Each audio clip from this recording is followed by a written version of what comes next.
If by chance you hear silence in our last block of our show today, it will be because Justin and I are like knee deep in a puddle of Portuguese tarts. Wow. Is this Caldense Bakery? I don't know how to say it, but thank you, Derek Brandeo. Our tech guru, Derek Brandeo, have brought us a box of Portuguese tarts that are off the charts.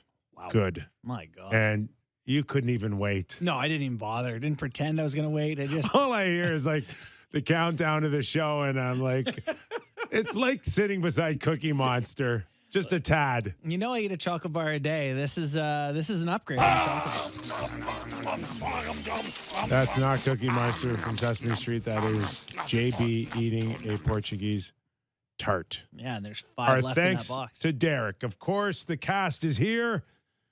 Jen Rolnick, Derek, Sammy McKee, and JB. We're ready to rock and roll for the next 2 hours on what should be, a pretty darn good hockey game teed up for the Toronto Maple Leafs as Tampa comes in. Sammy, is this correct? They haven't played here yet this year. Why does it feel like they've been here already? The Leafs played there.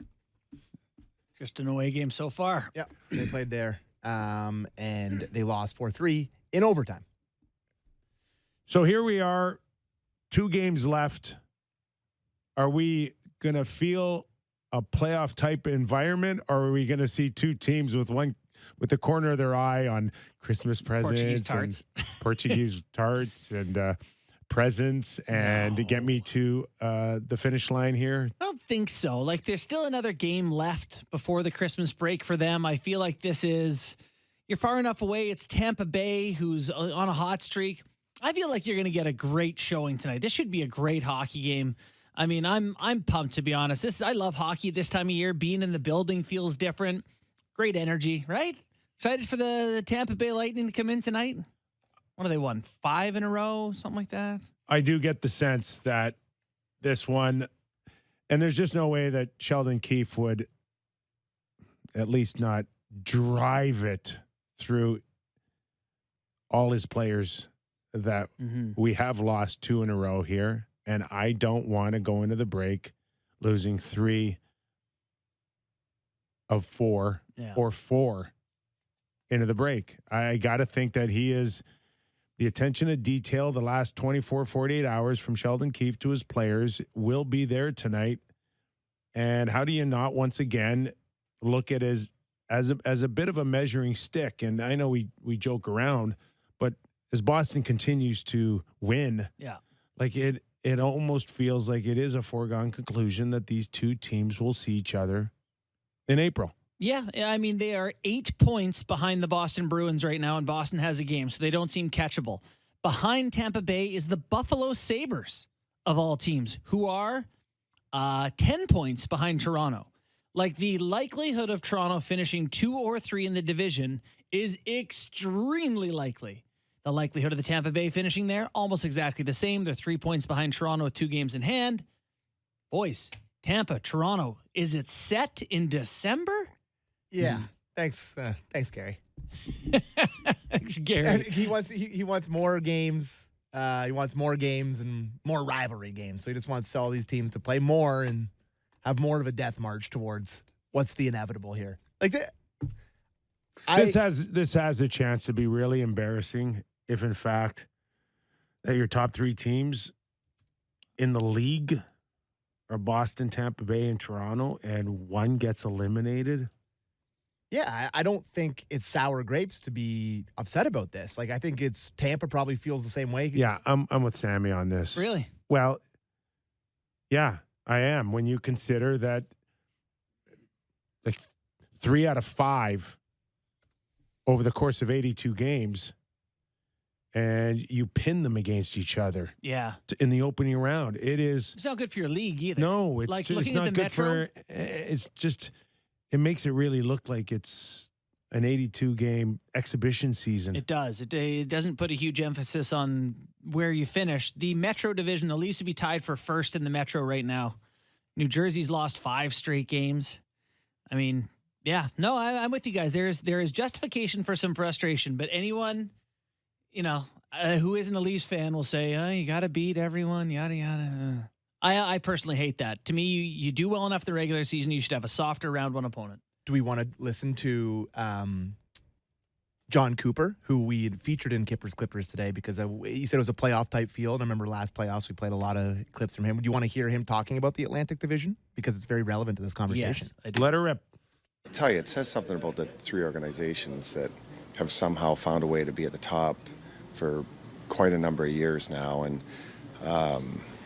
it's just tough because you're going to face one or two of those teams if you're fortunate enough to get the playoffs. And I don't care what anybody says about our playoff series against the Leafs last year. That could have gone either way, and it's fortunately went our way. But they're tough games to play, and Boston's obviously kind of in another level right now. But it can be daunting sitting there saying you got 50 games left, but knowing that if you keep playing the way you're playing, we might be visiting the team next door again in April. He's all prepared. So just to stick on this theme, and yes, there is something to be said that Tampa Bay, Toronto, albeit first round exits, are keeping people in the belief that they can compete for cups. And I get it. I can hear the snickers now. I get out of the first round. Don't talk. But we do believe that they are one of the stronger teams in the National Hockey League. I mean, it's not like they embarrassed themselves against Tampa, who went to the final. Are you one that believes that because of the salary cap, that it is cyclical, that it's only a matter of time? And we thought, all three of us and many in the hockey world, that it was just Boston's time to fall into that cycle and drop off this season. Yeah. Didn't happen. Tampa Bay, same thing. Come on. They're going to run out of gas. They're tired. It's run its course. And yet here they are. So is it going to be a matter of time here still? Like, will these top three teams drop? I think and the Buffaloes will come up, and the Detroits, and will it be their turn in the next 2 years or under? I think the process, this circle of life you're talking about, takes longer than we think, because you look at the teams who are starting to drop out of it. And, we thought for years, remember when Chicago won the cup and LA won the cup and they hung on, didn't want to start the rebuild till eventually you have to? That's Washington right now, who's trying it. Teetering. Pittsburgh is climbing, but teetering. Tampa Bay's teetering. Boston will lose Bergeron and Krejci next year. Yeah, and Tampa Bay's core is, older guys like, Hedman and Stamkos and Kucherov. I'll say it. 2 years from now, 3 years from now, you don't know what the Leafs are going to look like. No. There's no guarantees that Matthews re-signs. There's no guarantees that there'll be enough for Nylander. Marner will need a new contract in 3 years.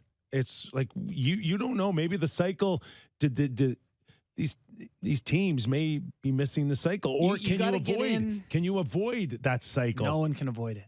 The circle of life. I don't know. And old Boston again last night, 7-3 win over the... Florida's. But still, I mean, they win every night. They have a possible 52 62 points this year. That's pretty unbelievable. Look at Hagel with Tampa Bay. Cost him 2 first-rounders. I know. And scratching your head. But he knew he was going to lose Palat, and he knew that Hagel would come in and fill that void. Yep. And he's cost him 2 first-rounders, but that's part of avoiding the drop-off in the cycle. Should we do Cooper on how they find guys? Yeah, that's actually perfect. For how they find guys who fit their system. Yep. Perfect. Well, I think a big part of it is the communication between, let's say myself, the GM, and our players and what we need as a group. And it's hard to go out and find that.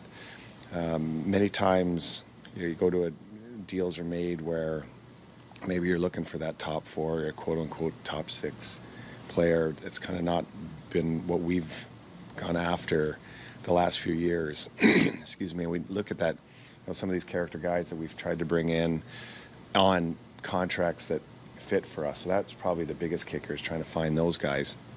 And then, we've probably been looked at for kind of the price we've given up for some players, but Brandon Hagel's a top-line player for us with multiple years in his contract. You have to pay for those. If they cost you 2 first-round picks, it costs you 2 first-round picks. But he's also been a big part of us going to a final and a big part of why we're in a playoff spot right now. So I just think our GM's done a heck of a job of, us as a group identifying what we need and then him going out and finding it and then not being afraid to pay the price for it. Oh, and no state tax. Let's just throw that in there too. But it is a good point that they're not finding superstars, but they're paying for guys who can help them and not cost much because they're in a cap crunch like everyone else. So let me ask you this, because we're talking about the possible matchup. Do you because they don't talk about the Tampa Bay Lightning the way that we talk about the Toronto Maple Leafs, but let's say that they have their 10-minute corner on the Lightning when they talk on their sports radio at the station for a full day, and they spend on the Buck show. They throw in Lightning corner. Yeah, Lightning corner for 10 seconds that they throw in there. Do you think that they would be talking about being scared to face the Leafs in the first round again? Do you think they would be looking forward to they think they own them? It's the veteran savvy. They can beat them. Do you think there's a fear from their side of it too? I think it's a great don't know. question. I'm interested. It's a great question. What do you think? Not from what I hear. Really? Yeah. You never want to play a good team with elite superstars, and the Leafs have that. Superstars can beat you, and these are prime age superstars. I think a guy like Bogosian, who's been on both sides, can say that, yes, the skill can beat you, but they're not going to wear you down. They're not hard to play against. They are hard to play against if you want to think that you're going to go toe-to-toe, but you can lean on them. You can get in their face. I don't know. He went through that 7-game series on Tampa last year against Toronto. Yeah. Where they snuck out a 2-1 win in Game 7. Well, I don't think maybe they didn't sneak it out. Maybe they're just bigger and stronger in Game 7. No, I don't get the impression that they left that series going, that was a cakewalk. No, I didn't say cakewalk. Well, but you're not leaving bumped and bruised against the Toronto Maple Leafs. You're going to get outskilled. And I think they gladly take that chance over, say, a more physical team like a Tom Wilson and an Ovechkin. That's all. But surely they would take Toronto or take Washington over Toronto. I just feel like there seems to be a measure of respect. And I know that people laugh at that too, but John Cooper had some clips on that, in fact, talking about the good memories here in Toronto. But, I find it hard to believe they look at Toronto and go, we can push them around. I'm not saying that they're going to – it may be the Leafs' time. Yeah. Eventually, the percentages will work in the Leafs' favor. Right, they'll get some bounce. Someone will get hurt on Tampa at the right time. Something might happen. Point did get hurt last year. But their best player got hurt. I don't think there's a fear factor that you are alluding to, or at least he asked me, are you scared of playing the Toronto? Would they be scared of playing the Toronto Maple Leafs? Yeah. I don't think so. Do you want to hear Cooper just having fun at Toronto's expense now? Nah. Let's have Cooper. No, let's play it. Let's have Cooper on good just because memories. it depresses you, Sammy, doesn't mean we can't play it. I shouldn't even put this clip in. Good memories in Toronto for John Cooper. Yeah. Actually, there's always good memories because when we come from the airport, I drive by and we see Rico, where we won the Calder Cup there, and then Hotel X is right behind it. So, definitely good memories coming here. That's just sticking it to the Leafs. Hotel X, where they won their cup in the bubble. That's right.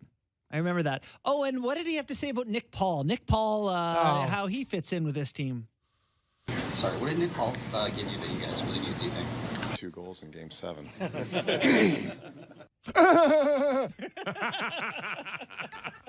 Oh, my God. He's on the all-smart-ass team right there. What did Nick Paul give you? 2 goals in Game 7. Okay, wow. What kind of question is that? Who asks, what did Nick Paul give you? What have you been under a rock? Well, he gave him a lot. You don't know what Nick Paul brings the Tampa Bay Lightning that you got to ask him? I think he just wanted to throw up the volleyball for John Cooper to spike it down Toronto. So I'll tee him up here, this alley-oop, and see if he dunks it. And he did a double reverse windmill, triple sow cow dunk. Whoever, thanks for the Kippers Clipper.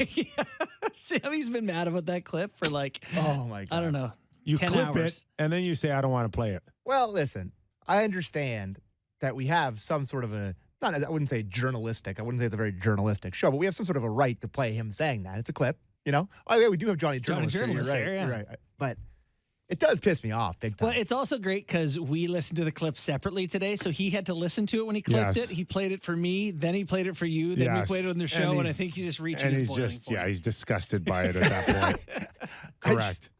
I am disgusted by it. And listen, tonight, the worst part about tonight is with the Lightning is that even if the Leafs beat them and they play well, they can always be like, yeah, well, they can lean back on that. Well, yeah.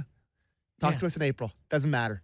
It's December, right? And that's if we had a show tomorrow, Kip would be like, yeah, I played great, but it doesn't matter. The only perk of winning in the postseason is that you get to go, well, he can't beat us when it matters. You just get to, But if you do get a sense that both teams are playing well and playing hard, there's a better indicative that it does show the cards a little bit more. Yeah. Like when the Leafs win and the other team, is better, but just doesn't show up, and vice versa, then it's really hard to get a good sense. Mm-hmm. How many times do we see where both teams played exceptionally well, but somebody won? That happens a lot in the playoffs. It just doesn't happen that often in regular season. Yeah. No, you're right. It's tough to get everyone up. So, yeah. But these games like this are supposed to be that next level measuring stick. You know what the question at Morning Skate should have been today? What do you think about all those penalties you were gifted in Game 6 and Game 7? What do you think about those ones, John? They gave us. That was great. The Leafs have lost 2 in a row. They haven't played horrible. No, not horrible. Not horrible. Yeah. You know what I have noticed? You know what? I would actually like to give this little tidbit coming out of one of our clips here. I don't know, Sammy, what's the clip about Toronto and maybe backing off their effort level a little bit, not having quite the same level of hustle commitment? Keep on what they need heading into tonight. Let's do that one. Well, I think the big thing is I think when we look at the last couple of games we've played, I mean, that's been the level of play has been far higher than what it's been. I think you experienced that. I sort of alluded to it earlier through an 82-game season. That I think the games have different, the emotion and the energy and the intensity of the games. There's an ebb and flow to that throughout the season, no matter with who you're playing. And it took us too long to get to that level, I thought. And that's, as a result, we played from behind. So, one of the things about that level for the Toronto Maple Leafs, I was looking at the stats. In the last 5 games, their forecheck chances and rebound chances have plummeted. Like they're not generating any turnovers, they're not getting the puck in the forecheck, and they're not creating off of that. Something they did really well. They're actually in the top 10 in the league still in those categories, but they've been terrible at it for the last 5 hockey games here. And that to me is an effort, a commitment, we're going sort of thing. See, that to me says they're tired. Yeah. It's a physical thing. Yeah. Well, yeah, coming up to the Christmas break, I guess not that uncommon. Or the fact that they've had their foot on the pedal for a good month, month and a half. Too, when they started 4-4, I think they felt like they had to put their foot on, right? Yes. It's like we need to go pedal down to hearing that major changes are coming, potential, Sheldon we're gonna cost Sheldon his job. All of a sudden they got this gap from everyone. They pulled away, and it's like, okay, we can breathe for a second. Not to mention guys playing above their skates too, right? Like think of all the guys that they had to put in. You mentioned Gio slowing down all the amount of time he had to play. John Tavares to me Saturday night was the guy that I saw the most with. He doesn't have his legs. Yeah, and with the torrid pace that he was on, understandable. We'll listen to Kyper on Jarnkrok in a second here, because one of the things that stood out in this clip for me is he talks about how some guys, when they have time off, it actually helps them. Like not for everyone, but some guys it does. And I remember, do you guys remember Patrick Marleau didn't want to ever miss a game for the Toronto Maple Leafs, which used to be frustrating. But wasn't it to keep some sort of streak alive? Going, yes. Did he?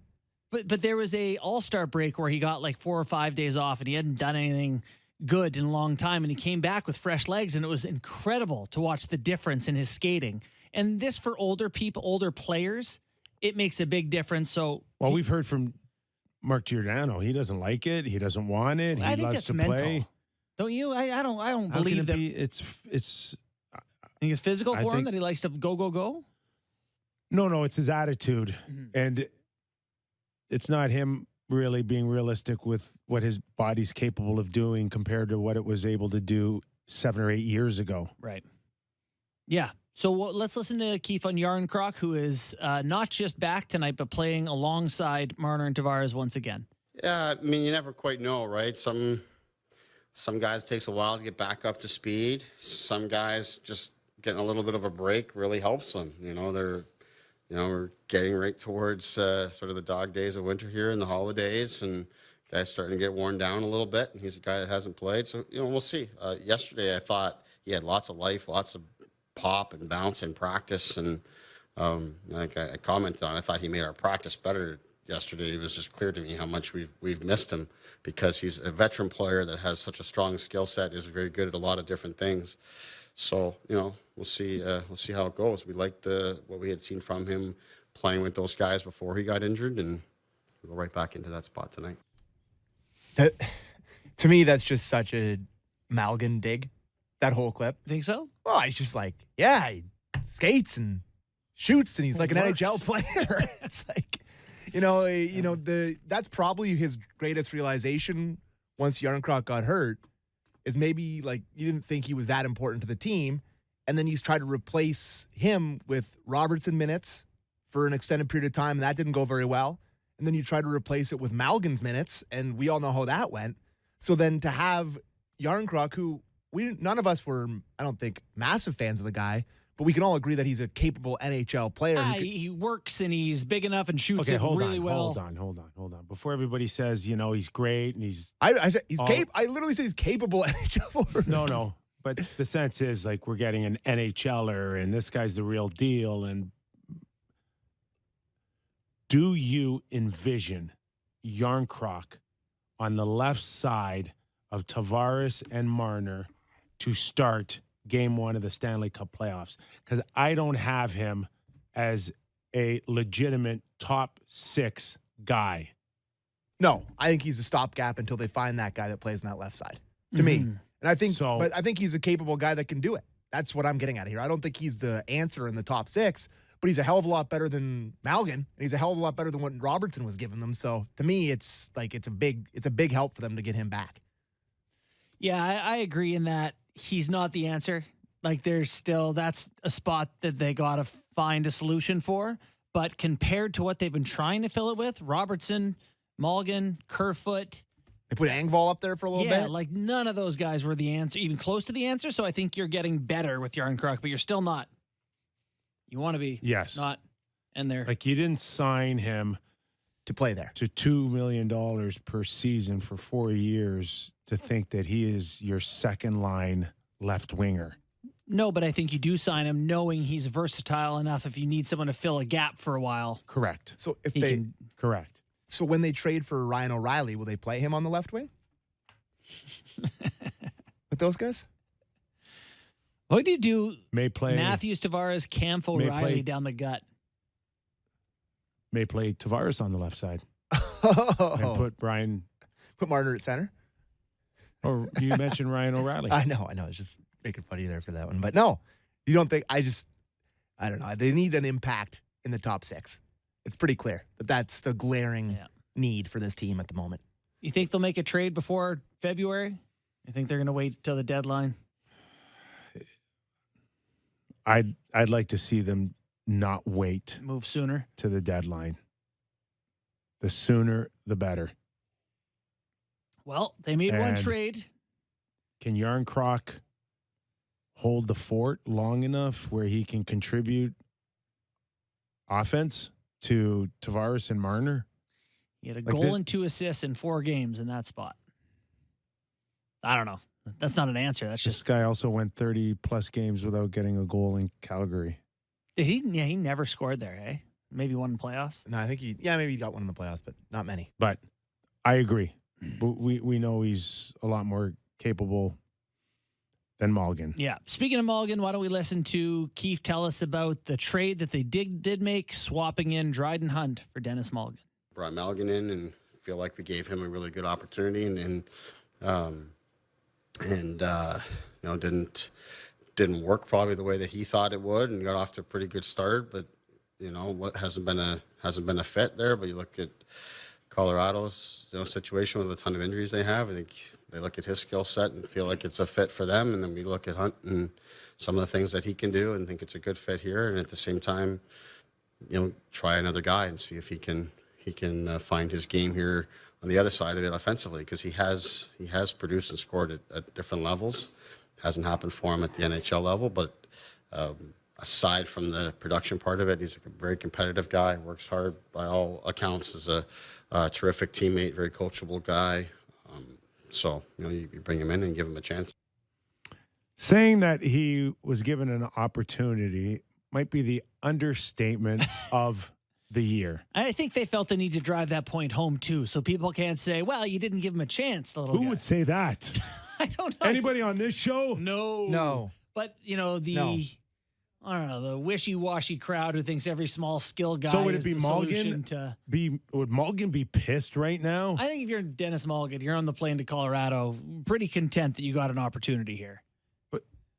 You'd have no one to blame but yourself. He should be sending Kyle a Christmas card every year till the day he dies for the opportunity that he brought him back when I believe 31 other teams wouldn't touch him with a 10-foot pole. For sure. But that preseason goal, mwah. and played him, and maybe put Keefe on the Christmas card list too, who put him in the top 6 with 2 of the hottest players in the league for how many games? 3 or 4 games in a row that he got to play there? I think when he's retired, he's looking at it as yes. Yeah. Thank you very much, guys. And he's got a chance now to, again, salvage something with Colorado. Do you know what number he's going to wear? No. Like 81 or something? No. Like, do you really want to draw that type of attention right off the bat?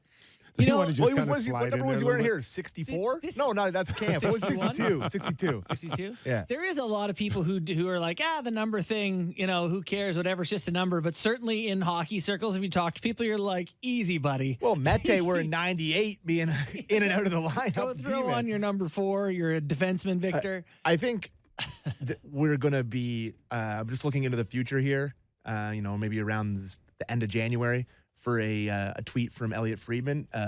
Dennis Mulligan is on waivers for the purpose of unconditional release, and he is headed back to SC Bourne to play hockey.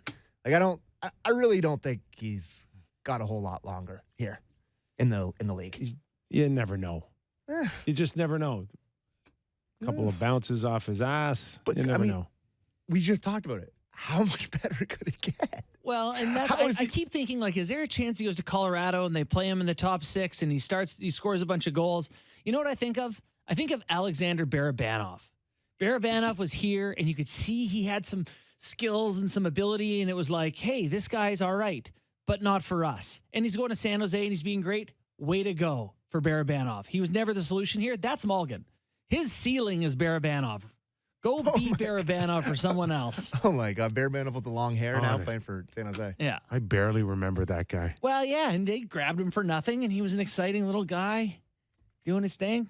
But no, it was never – that's just not what they need. The same with Mulligan. He's not the answer for them. All right. How about Keefe on Tampa coming in really smoking hot right now? Today it's going to be very similar. Another team, like we talked about, that's – coming in confident, feeling really good about their game, and we are maybe a team that was going really well and is starting to come down off that a little bit. And our job is to get back there and maintain it. Certainly is through the break here, and we can rest a little bit there, but we've got to get these games taken care of this week. There you go. Yeah, there you go. That's the one that tells you that if they let their foot off the gas pedal tonight, they're in for a long Christmas break with Sheldon stewing over it. Well, they still got one game after this the next generation game. I think is it Thursday afternoon or Wednesday What afternoon? makes it a next generation game? They do it every year. It's like the game right They invite before kids Christmas, only, and it's right? like you're encouraged to, if you're a season ticket holder, you're encouraged to Bring your kids. or Yeah. give up the tickets for kids or whatever. Nickelodeon involved at all? No, they're gonna wear the Vaguely Bieber remember jerseys. this. They're gonna wear the Bieber jerseys this year. $3 tickets. Are they? Yeah, for sure. Yeah, 3 times that by 100. You got the right. You got the right one. But this game featured some wild games. Marner's the 1 year Marner scored the fastest goal in the history of the franchise. I think it was like Carolina. no, the first one, the one he scored the fastest goal in the history of the franchise was against Minnesota. And then the game against Carolina, where they were down 6-3 and they won 8-6, and Jim Ralph had one of the best calls of all time. They called a timeout when it was 6-6, and Marner takes a steal off of the face-off. They go down, he scores, and Bonesy does his whole call. And Ralph is like, and that was the worst timeout in the history of sports. Like, immediately. So the next generation game's always wild. Something crazy happens every year. All so right. there you go. Yep. That's the Bieber jersey getting worn for 3 more times this year. I'm sure Touchy subject. It rubs you the wrong way with Touchy their subject. reverse retros not getting worn. So We were in some chat thread on Twitter. I don't know whatever came of that, but that Adidas basically called it quits on the jerseys. I haven't seen that to be true, and I refuse that to be true. Why would they want less promotion for their gorgeous jersey? I don't know the answer to I'm that. not following. Oh, sorry. Adidas. Adidas said you get 2 games with the reverse retro, and that's it to the Leafs, apparently. That's not confirmed. No. We don't know that's confirmed. That was from a Twitter bot that we A Twitter bot, but, yeah, and Chris Creamer was skeptical of it, who Yes. did get involved in the thread. Yeah. Anyway, we'll figure I it know this is Kyper's favorite subject. So, big start for Murray tonight, boys. out. Or Maddie. Yes. And this is the one that I think needs to kind of keep the momentum overall going. You can't keep up a torrid pace like they both had for about 6 or 8 weeks. To pull back again would be a kind of a natural feel over an 82-game schedule. But this one you don't want to get away from you if you're Matt Murray. Yeah, for the goaltenders, both of them, it's time to go out, stop the bleeding a little bit. I just, I think of that second half from Campbell last year. Was there a game or a stretch of games where it was like, he's getting it back? Like, it just felt like it just was bad. Once it turned, it just never turned around for him. You'd like to see Matt Murray be like, all right, bad start or two, like any other goalie, back to how I was playing before. Yeah, you're looking for it would be I'd go as far as to say a bounce back start tonight, because I think it's been so he played against, they lost 2-1 to the Rangers, and I guess it wasn't really a very high event game. I wouldn't say he was bad in that one, but then his last start before that was the one against Calgary, right? Where he wasn't very good. So he's got 2 losses in a row. Nice to see him, against Vasilevsky, the haunter of dreams. So Jack Campbell last night, by the way, gave up another 4 goals and lost. I think his goals against average is above 4 still in the season. Crazy. 8.75. 8.75 save percentage. Is that like his 7th or 8th game of this season where he's given up 4 or more? Oh, yeah. Well, if his average is above 4, it's yeah. got to be close to that. It's been rough. Mm-hmm. So, well, congrats on the Leafs for avoiding that one. Back in the lineup for Tampa Bay is Anthony Cirelli. Cirelli had missed most of the early part of the season. He's been back for 7 games. They've won 6 of them. Why don't we listen to Cooper on getting Cirelli back? Well, he slots everybody properly now, and he slots who he can match up against. To have a guy like Tony be able to play, anywhere in the lineup, but be able to, kind of be a thorn in the side in some of the key players in another team, that takes a little weight off the shoulders off, whether it's Pointer, Paul, and Stammer and those guys. But he's the engine that stirs the drink. He pulls the team into the fight, and he just plays a lot of those minutes that can take away from maybe some more your offensive core that you want to open up for them. And so I think Sheldon's probably right. There's no coincidence we've gone on a run since Tony's come back. Yeah. What a player, boys. Yeah, he wants to win, right? He's a scrapper. He's one of those guys that he's a winner. Everywhere he's been, the way he plays, the way he carries himself, hate to lose mentality. You know, the old everyone loves to win. Some people truly hate to lose. He seems like a hate to lose guy to me. They do have scrappy guys, even their stars. Braden Point scrappy. Kucherov is Scrappy scrappy. as hell, for Dirty. sure. Yeah, Dirty, yeah. Scrappy is one way to put Dirty it. in the most Scrappy. complete dirtbag on the ice is Yes. another way to put it. in the most complimentary way possible. Yeah, that guy's scrappy. Very scrappy. That guy's a criminal. Still life in Pat Maroon. Yeah. See, that's one of those places where I'm like, I don't think that fourth line is going to continue to be as valuable for them. Like Corey Perry, Belmar, Maroon. I'm not as sold that this line is going to continue to matter. Would you trade Tampa's fourth line for the Leafs' fourth line right now Yes. with Aston Reese? Oh yeah. Right now. Yeah, no doubt. You just dumped all over them, and now I'm you're saying like, they're not what they take them used over to the be. Leafs. You know, everyone's getting a little worse. They're older and bigger. I don't think I'm breaking news here to you guys, but the big difference between these two teams in terms of what gives you hope if they can beat them in the playoffs is the grittiness of their bottom six. And They keep in have mind- like all their guys are a pain in the ass. Colton, Maroon, Cirelli, Nemestikov, Belmar, Perry, Killorn. Like none of these guys are world beaters, but they are just a pain in the ass, and they're in your grill. That's But the difference. last year too, Sam. On top of that, Maroon, Belmar, and Perry were like the analytics best line in the league. Like the expected goals and shot attempts when they were on the ice were like 65% in Tampa's favor. They were tremendous for them. And So if they have that over the Leafs, what makes you think that it's a coin toss on a Game 7? I don't. you have to like Toronto and other places better. I do. I like Toronto's stars a little more than I like their stars. I really do. Like I think they have the ability to outscore their top guys. They've shown the ability to do that So in regular you- season. They They were good against them last Matthews year. over Kucherov. Yep. For you. Yep. And Marner over Point. That's a toss up to me. I think those guys are like almost the exact same level of stardom to me. Those two guys are really, really good. But I probably I take think Marner. you throw in a pile Matthews, Marner, Kucherov, and Point. Nylander over Stamkos. That's where we're getting better. Is Nylander, Tavares? What's their 3-4? Stamkos and who? Paul, Killorn. You know, like just a deeper list of stars for Toronto. Maybe Who's the fourth best player in Tampa? Let me Google. Braden Point, Nikita Kucherov, Steven Stamkos, and I guess Cirelli or Hagel would be their next best guys. Like it's an interesting conversation, but I think I'd still take the Leafs top four guys over their top four guys, quote unquote. Yeah, I'm not so sure. I like the grit factor. Yeah, I know. I mean, you're basing it on results, which is fair. Yeah. Which is They've had They've done it literal before, results and in the the other guys playoffs. haven't done it factor. It's hard for me to say that I'm right when they've legitimately beat the Leafs the first round. They've won 2 cups. They're really good. It's You're hard going for me. on the they're due They are due. mentality. I think it's a good conversation. So if you were going to draft those guys, if you put those, let's just say you put those guys, who's going first overall out of all the stars? Matthews. Who's going second overall?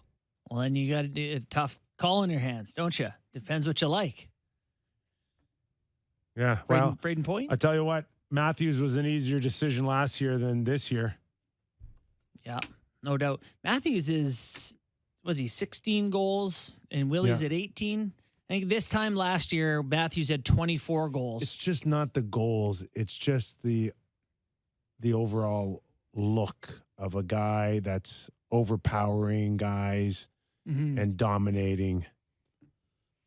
That's the only thing that's kind of missing a little bit of the consistent look. Had some really good shifts in Washington. You know, I think part of Toronto's slow start was that Matthews really did not look like himself for quite a while. Like, whatever you want to call it, the first 8-10 games. And then they switched the lines up.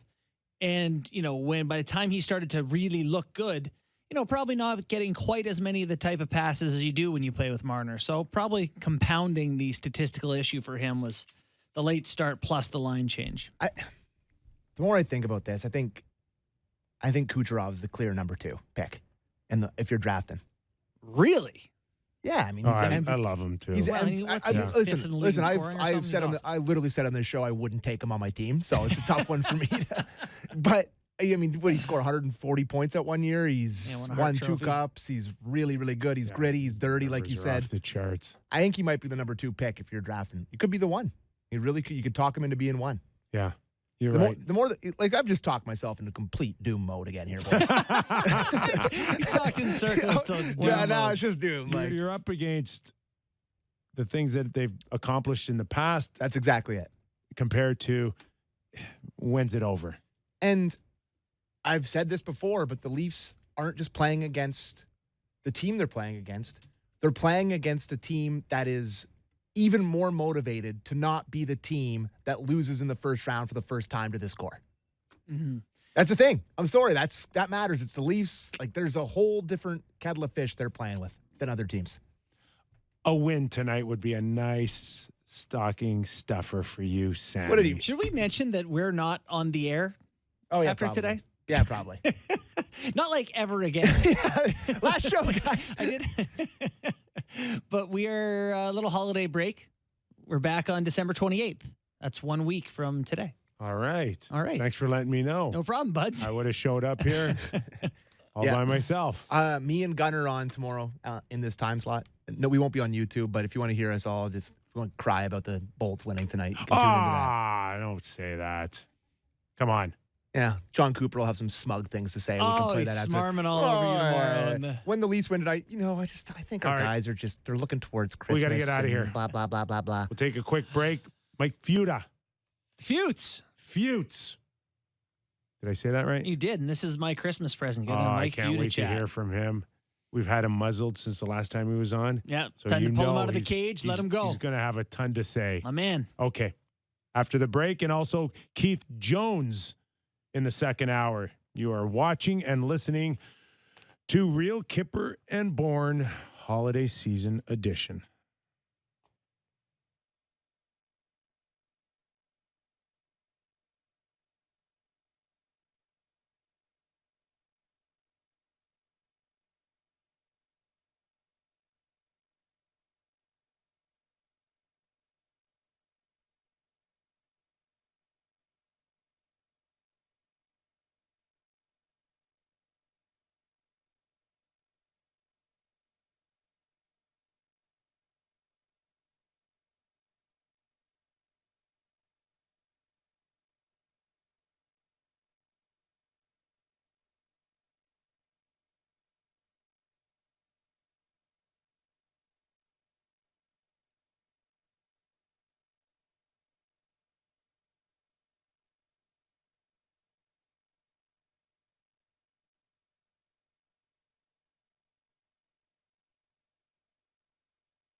real Kyper and Bourne on Sportsnet 590 The Fan.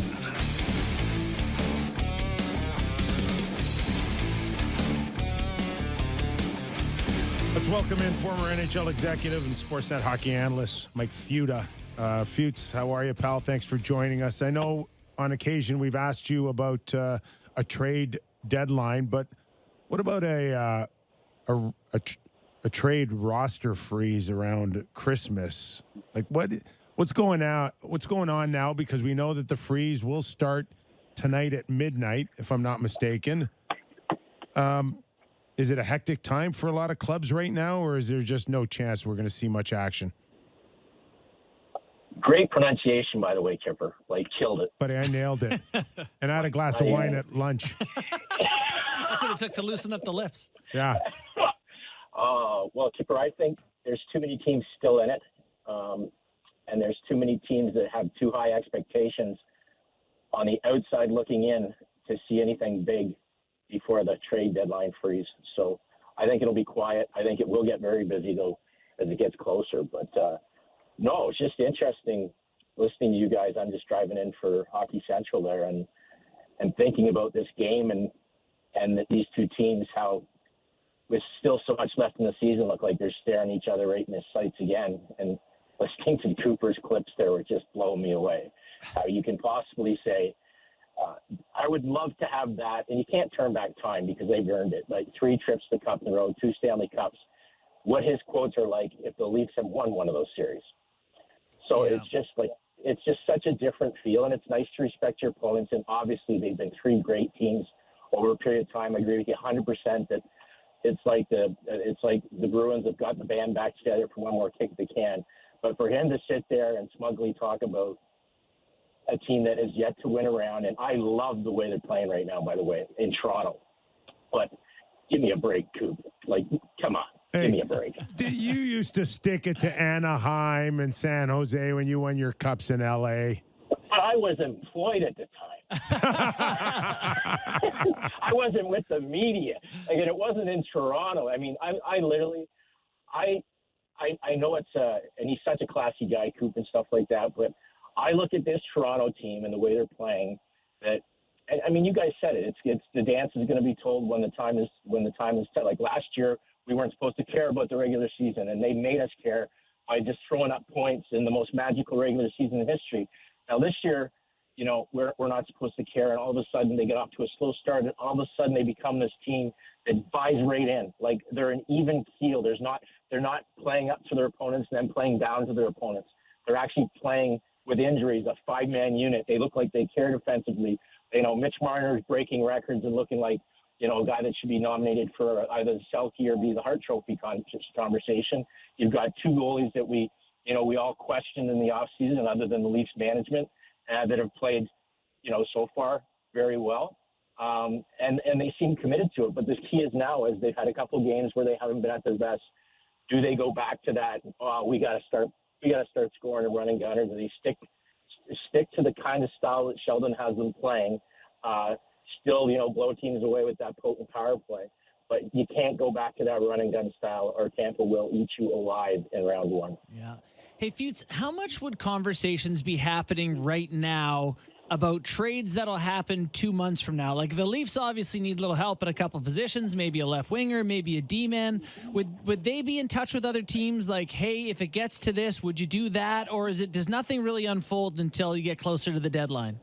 Oh, no, there's tons of talks going on, Bourne. And I mean, there's a certain grace period where, you know, you don't want to get in touch with teams because some of them didn't intend on sucking as bad as they're sucking, so you don't want to you gotta be courteous. Them. But yeah, because it's a tough call to make when, you know, you ask the guy how his breakfast was and, you know, how's the family, and by the way, you guys, you suck, and I want your best player.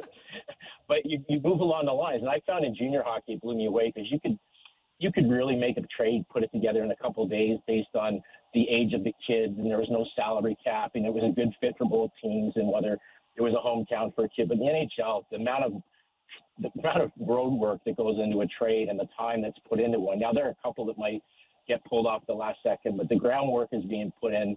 The calls are being made. I mean, Brian Birch talked about this kind of thing at length. I mean, Ian Lombardi used to just tell me to get this kid, go sit and get out of the room, because I was like, get it done, get it done, get it done. And he's like, you don't understand, son. These things take time. You got to put the pieces in place, and both sides have to be ready to pull the trigger. And that's what we can sit here as we do and talk about the Leafs. And I believe that I don't like the way that top six looks now. We've talked at length as much as I love the way Bunting's been playing. I'm more comfortable with both him and the guy that you so gracefully spoke about earlier there that's playing on the second line, backing up and playing on the third line on an NHL caliber team. I personally, like if you're talking about dream fits, if you could make it happen salary cap wise, an ideal player for me would be a player of the Josh Anderson ilk.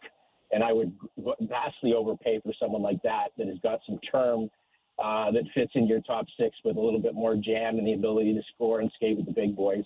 And then, and if that means you have to use some of Muzz's salary cap space to free it up, you've got some hard decisions in the off season, but you're much better for built. Your top six looks a lot more sturdy. You bring a physical element that can still skate and score, and then go after a lesser ticket, so to speak. Like right now, I think Luke Schen's having an unbelievable bounce back season. Right shot deep, penalty kill, a little bit of jam. I don't think they need a Klingberg or one of these guys. They've got enough guys. The reason they're successful now is because the defensemen hardly have the puck in their stick. They're just getting it to the forwards and following up the play. Less ridiculous, unnecessary jumping into the rush and leaving yourself and the hot man's going the other way. And I just think they need that safety valve to keep it moving with a little bit of bite in the back end. But the thing that's happened every year, just as the Leafs are trying to get better, is the guy that's got the rings on his hand that Cooper was throwing rose petals at. Julien Brisebois adds to his team every year at the deadline too. So it'll be very interesting to see who pushes the envelope and kind of solidifies their roster as we get closer to trade deadline. Fuse, going into this week, the Leafs were 29th in the league in goals from defensemen. Luke Schenn can't fix that. For me, Kyper doesn't bother me one bit. It does. I don't think they need that. I think part of their systematic problem is when you saw where their breakdowns are. And I mean, I love Morgan Riley, and I think TJ Brody's been playing some great hockey, and I think where Mark Giordano has been so exceptional and looks like a throwback at whatever he's making, $800,000, is he is just if there is a award given out this year for me, the Norris Trophy, but with this Selke component to it, not to take away the numbers, I think Mark Giordano's name would be in that conversation. He's playing so safe and efficient, shot blocker, and he's moving it up to the skilled players. I just don't think to pay that kind of money for a defenseman that's going to maybe give you one or two more goals. They seem to have a guy that can shoot the puck in Connor Timmins. That's a nice pickup. I'm still not sure whether I want to see him. He's got plenty of time to improve himself, but if you can find somebody a little bit better to round out your top six, they might, whether they decide that as good as Liljegren and Sandin have been, that some of those guys have bumped up their trade value and the possibility to get more of a veteran player. But the thing is, out there's just so many teams that need the same thing. And who has the bullets to make the decision? And I'm not convinced that there's so many assets in that. Some of the Leafs might like their assets, and some of these guys that have popped up for a cup of coffee and look decent, but you have to find a dance partner that feels the same way about that. And I don't, outside of the kid at Minnesota, I don't feel as great about what the Leafs have in the cabinet to pull off a big move and not take a big piece out of their current roster. Hughes, how does the relationship with like a capologist work as you try to make deals? Because right now everyone's mashed against the cap. Do you kind of do proposals with another GM, bring it to the guy, have him run the numbers? What's the involvement of a capologist in making trades right now? Critical. And Jeff Solomon was one of the best in the industry for us, but the key is, and Dean Lombardi was masterful of this, is capologists know how critical are this time of year. So when you ask them a question about the cap, they want to answer it with a hockey idea. And they want to give you their 2 cents on what they think about the player. And that usually leads with a shut the F up and tell me if it works under the cap. And Dean Lombardi used to just give me the numbers. I don't want to know whether you think he fits or slots in or who he plays with. Tell me whether it fits under the cap. Okay, if we win, your name's going on the Stanley Cup too. But shut up and tell me about the numbers. But and I'm sure there's other groups that are part of the negotiations is allowing the cap guy to have more, little more say. But it can be a dangerous thing when he gets out and he starts to decide which piece fits best. Sometimes it's a nice blend, but I know we worked successfully because Solly was the best numbers guy. He had a good feel for it, and he could come back and say, Dean, this is what's going to work. And it was never just what's going to work for tomorrow. This is what's going to work for us for the next 4 or 5 years. Mm-hmm. So you're not making decisions like that inside of an hourglass. We're joined by Mike Futa, former NHL Los Angeles King executive, now doing terrific work on Sportsnet as a hockey analyst. So, Futes, how many deals in the past have you seen where you would start the work as early as, say, a Christmas break and take it to March and then have the rug pulled out from underneath your feet and have someone else come in and take the guy off the market for that you were eyeing? How often does that happen? And do you leave yourself vulnerable to not be having a few oars or lines in the water? You've always got to have backup plans. I find that a lot more rug pulling goes at the draft. I mean, players like teams in rebuild, they want to know the actual value of what a first round pick is. So if you've got so many teams that are so congested that it could go from being the 8th pick in the draft to the 26th pick in the draft, and the team goes on one of these 7-game runs, you want to have a better idea, especially when a pick's involved, where it slots. You want to know where the player feels. I mean, teams that have players with no movement clauses or no trade clauses have to be very gingerly about how it'll be really interesting to see how things unfold in Chicago, with the two legendary players there with Kane and Taves and how they approach them with those kind of decisions. And players, they can make it work in your direction. Like, I know for a fact that Marian Gaborik had full movement, and I talked about it at length the reason we got such a sweet deal on, because we knew Marian was the only team that he was going to waive his no trade was to the Los Angeles Kings. So it kind of put them in a tough spot, but that's so life. So then we ended up giving up a second. The other team involved was just not even going to get a sniff because he wasn't willing to move his no trade. You see that a couple of times last year. I believe that was a little bit the case with Giroux, where he ended up. I think he made it got a little ticked off. It was taking too long and made it a little bit tough for Philadelphia by really limiting where he would go. So there's a lot of that comes into place too. And it's not always a given. I know for a fact that there was a real hard-nosed defenseman that's playing for Colorado right now that's a great fit on a lot of teams that turned down trades to Canadian markets before he ended up as a Colorado Avalanche. So it's a little discouraging when you have Canadian-born players that have Canadian teams on a no-trade list, but it's just another factor that makes it so critical to get your ducks in a row and not only put all your eggs in one hat, but have a backup plan as well, readily available. And I think those are the teams that are able to pull off those moves, and like a Tampa to be able to, everybody's looking at some big pieces, and not that he's not a big piece, to be able to have like a Nick Paul. That's like a huge deal for what he's brought to their table and what he's brought, not just for 1 year, but years to come. So there's so many different things to look into it. There's the worst feeling in the world, and I felt it last year in Carolina, is having a team in first place and sitting there with a coach that wants to reward your team, having all the assets to do it, having the cap space to do it, and having the players agreeing to come, and then all of a sudden decide you're going to sit on it and do nothing to make your team better. And then all of a sudden you see your team get caught in a couple big injuries and you're stuck in a stationary bike race, and you've wasted a year of some of your core players' time. If you've got a team that's got a chance to go for it, it's your job as your general manager, without stinking the future up, to give them a chance to win. And every dressing room that sees that done responds accordingly. So just to revisit the Marian Gaborik, when you're the only team that he will come to, do you go back to Minnesota and say, hey, quit the crap, okay? We know, buddy. Right. We know. We had to, and we had to do that because it wasn't in a tampering mode. We were given the opportunity to speak with Marian and his agent, and he basically said that I'll accept the trade here, but I'm not accepting the trade there. And we had to say, listen, we had permission from you to speak to him, and you can ask him, but this is what we were told. there is no other team. So we can either walk away from this or we can, it was a pretty high second round pick. So it wasn't like it was going scot-free. I believe there was a component of it that they got a little bit extra if we won a couple rounds. So they got something for it, but there was no nefarious, behind the scene thing. We had asked for permission to the player. They had given to us. And lo and behold, thank God we had that conversation because we now know we were bidding with nobody.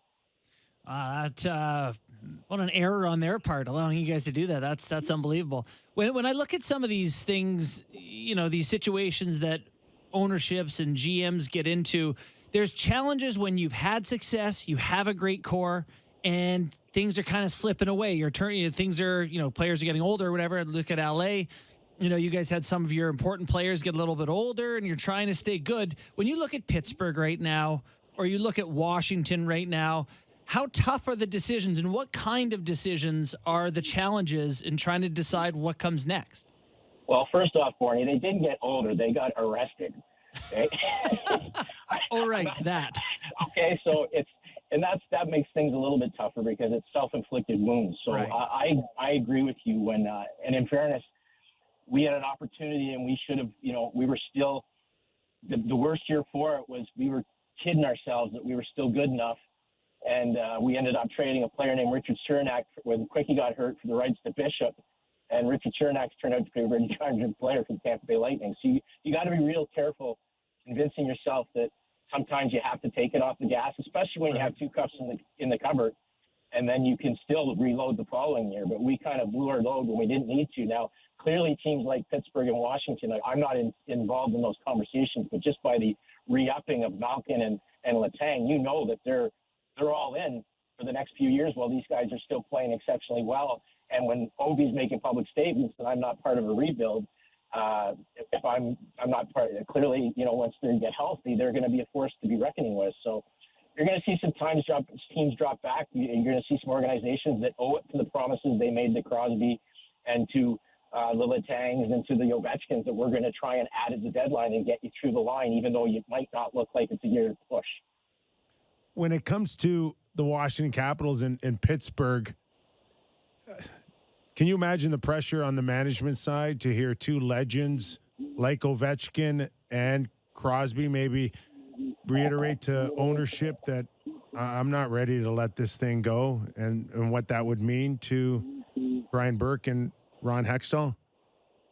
That's probably part of the process. I think any one of those teams, particularly Pittsburgh, that would have been part of the major when Jimmy Rutherford moved on and Hex came in. I'm sure that was a huge part of the job interview process, that you better have a plan, because we do have some aging superstars, and we're not just going to get up to we're just not going to blindly walk up to the plate when it presents itself and make a rush decision. You better be ready to have a plan in place and stick to your guns on it. You just can't move back and forth with that. Now, both those teams, I think an area that they'd like to look at it is when you watch Washington and you got to make sure that these guys, their goaltending is up to, obviously Washington's had some huge injuries, and they didn't have incredible goaltending through the injury strength the way teams like Boston and, Winnipeg have been able to hold on because their goalies have been outstanding. They've just been average, but now that they've got everybody back, they seem to be firing on cylinders, and those aren't teams you want to make in the first round, play against in the first round because of their experience, but you also have to get there to be able to play somebody in the first round. So it'll be very, very interesting to see whether the same general managers are continuing on in the rebuild if it doesn't go well this year. God, Futa, I hope you save something for Sportsnet Central, because you just gave us the goods, man. I think it's downhill. One thing, Kyper, really quickly. Well, it's going to be downhill. There's no question.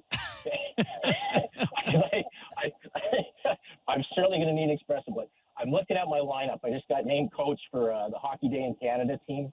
And the one thing they don't know about me, Kyper, was there's a reason I was out of coaching. I didn't do it on my own. I was fired because I sucked at it. And I got into management, and it was all about recruiting teams. So I've got to build a team, and I'm looking right at Wendell Clark and Darcy Tucker as my first two picks.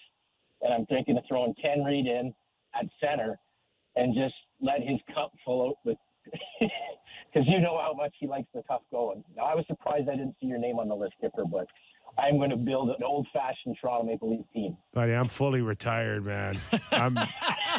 You think I watch West Coast games. I can barely stay up for the third period in the East. Well, at least we can put one thing to bed after I heard your discussion there is the people that actually thought Malgin, after he scored that goal in exhibition, that Malgin for Marchment was a good trade. They can officially kick some rocks. They can officially pass the joint to the next guy. Oh, my goodness. Oh, Futes. Futes. You're taking it to another level here on the Real Kyper and Bourne show, and we absolutely love it. Thanks for doing this. Appreciate it, guys. Enjoy your days off. Thanks, buddy. Merry Christmas. Merry Christmas. Wow. You can tell he's doesn't really want a job the rest in the NHL. He's going to be an analyst now from here on in. Good. Because, I mean, Man brings it. Well, he's awesome. Oh, yeah. Mad about that Carolina stuff, eh? Yeah. Fair enough. Well, listen, They did nothing at the deadline last year. You put work in. You've got a professional opinion. You've got credibility. And it's not appreciated. Yeah.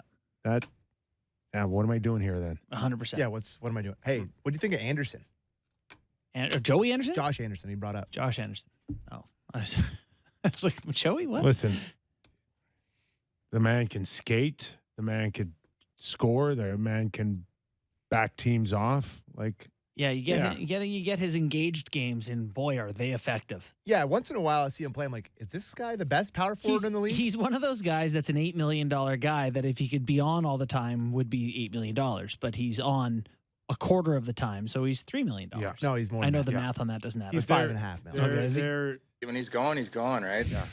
There's a sense though that between now and March, there's a few holes that they like to kind of.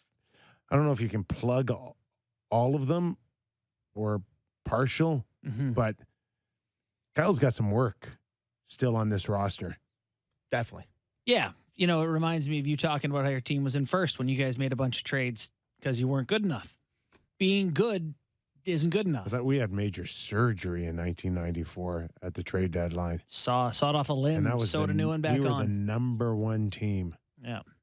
So, yeah, no, you're not just because you're doing well doesn't mean you're not looking to get better. That's How scared were you with that deadline, Kyper? I just hid in the bathroom. I was like Stewie. They're like, we're going to trade someone else. Who was it? I don't see Where them. did They're not Stewie? around. I don't know. Where did Stewie hide in the steam sauna? room, yeah. In the steam room. Yeah, no. Look in the steam room. I guess Stewie must have gone home. We'll send him down tomorrow. Yeah. I don't know if it ever worked.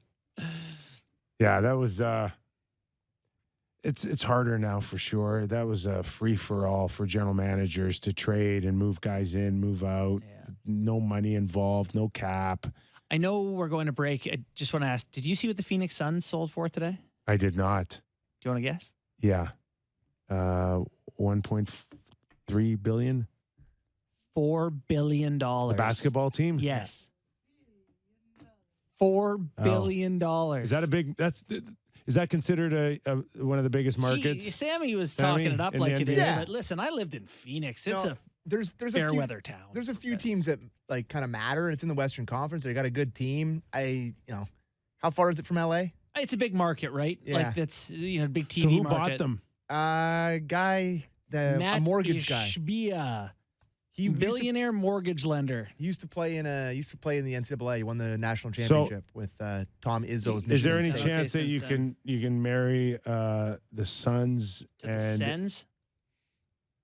sorry? The Suns to the Sens? No, the Suns to the Coyotes for a sharing kind of partnership or no?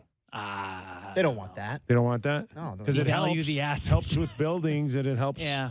Like the Raptors and the Leafs are together with Bell and Rogers. Yeah. Yeah, I don't know. I think it's unlikely. Just Yeah. Gary he just wants them to stay there, whatever it takes. at all costs. Whatever it takes, baby. Oh, Keep they're them not going going anywhere. Why not? Okay, we don't need to get into this. They're Move them to Vaughan, and they're selling out $20K every night. Okay. One more break, and then we got Keith Jones, former NHLer, hockey analyst for TNT. What do you got in the background on me, Derek? Leaving. I'm not leaving.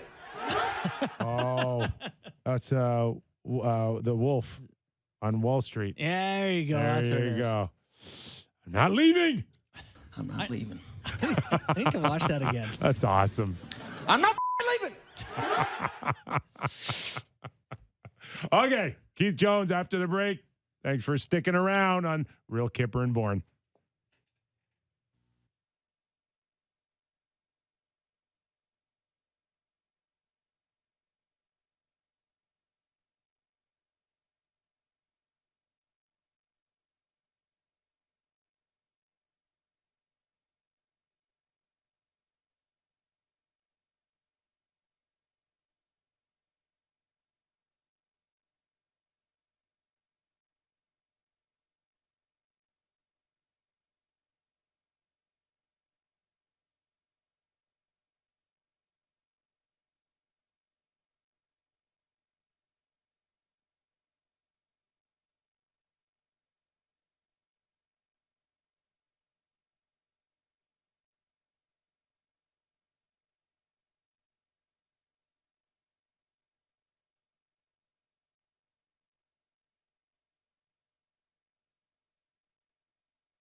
is Real Kyper and Bourne on Sportsnet 590 The Fan.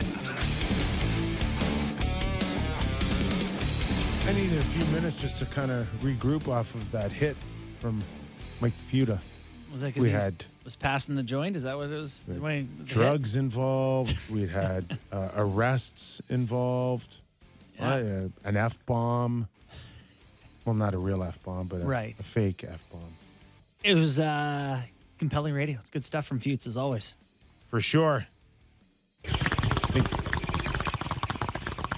What is that? Counting money? He sees money. Derek has so many great drops. I'm like, what was I'm that? starting to really be slow to his drop-ins. Yeah, he's got a wide range. It's always fun for us, just like everyone else. Pressure on Keith Jones right now. Is there? Real pressure. We had Mike Futa on, and he's gone to another level. Completely Jonesy. Hey, what's happening, Nick? I just got the end of that. How are you guys doing? You haven't missed a thing, my friend, when it comes to this show. Trust me. Beautiful. How's the schedule? It's busy, buddy. It's busy. I got a bunch coming right now. I got Columbus tonight at home against the Flyers, and then I've got TNT tomorrow night, Edmonton and Dallas, and then I got a quick trip to Toronto for that 2:00 game on Thursday afternoon. I'm just hoping I make it, to be honest with you. And then I got a game Friday night with the Flyers back in Carolina, and then I get a couple days off for Christmas. So, Jonesy, here in Canada, we kind of roll our heads every once in a while when we hear stuff out of Vancouver. Is it the same south of the border when it comes to the Philadelphia Flyers? Yeah, I think there's a lot of conversation about the team, probably more than there was even last year. And last year they were a lot worse. I mean, they were blowing out on numerous occasions. This year they're in every game. They're tied in the third period or down by one every time they step on the ice. And then the majority of the games they end up losing, but they're a lot more interesting. And they've got a head coach that keeps them interesting. And, his plan is to get them better through this year and build for next and kind of do it on the fly. And, so far the wins aren't there, but the competitive side of the team is far, far greater than it was in the past. So to inspire some of that, Jonesy, he recently scratched Kevin Hayes, I believe, leading the team in scoring. Where do you fall on the side of scratching a prominent player like that on a team that's, kind of struggling as is? Surprised that he scratched him only because the game before he benched him in the third period against the Devils and the Flyers won the game. So I was curious where he would go from there. He sat on the bench, they won. So what do? What message do you send to the rest of the players on your team? And some of those players have been scratched before, including Tony DeAngelo. Some have been benched for a period before, like Travis Konechny. And I wondered if he would take the next step with it, and he took the next step with it. And then it became more news than it probably would have had he put Hayes back in the lineup. But that's John Tortorella. His messaging is with a purpose, and he's going to do whatever it takes to try to get everybody on the same page. And at some point, he's going to ruffle feathers, but he's not worried about it. He's going to coach the team the way he wants to coach it. Jonesy, Chuck Fletcher's the general manager there. You assume when the Flyers or Chuck signed Tortorella, it was to add a face to the Flyers in transition years. And maybe he could rekindle the interest. I know sellouts were an issue. No question that he became, in many ways, the face the moment they signed him. But it doesn't appear like, at least there's a fan base there that are buying in that Chuck gets this time as well to rebuild. There's a lot of people that, in Flyerland that want to see a change at a general manager. Is he feeling that pressure? Does he have pressure on him? Is his job on the line there? I would say without question, and I do think, it's 100% accurate that the fans are fine with Tortorella, but they have not given Chuck Fletcher any room. I mean, he is under the gun here without question. And he's got a guy in the wings in Danny Briere that's, just sitting there kind of as his assistant right now, gaining all kinds of experience. And there's many Flyer fans that I think are hoping that Danny Briere becomes the general manager at some point. So I would say there's no doubt that this is a high-pressure situation, but the problem that Chuck has is this team's not going to win a lot of games this year based upon the talent that's in the lineup and based upon the injuries to, some of the players that you would be expecting to help this team, battle for a playoff spot, like Couturier and like Atkinson, who now is out for the season, and like Ryan Ellis, who's played 4 games for the Flyers since they acquired him a year and a half ago. Keith, I've got some questions about the tri-state area and looking at teams, not Philadelphia, but looking at the Rangers, the Islanders, and the Devils there, trying to figure out who's what. I'm an Islanders guy, kind of born into it, but the Rangers started slow. They're coming on. They've won 7 in a row. The Devils have lost 5 in a row. What do you make of those 3 teams? How do you see them seeded by the time the season comes to a close?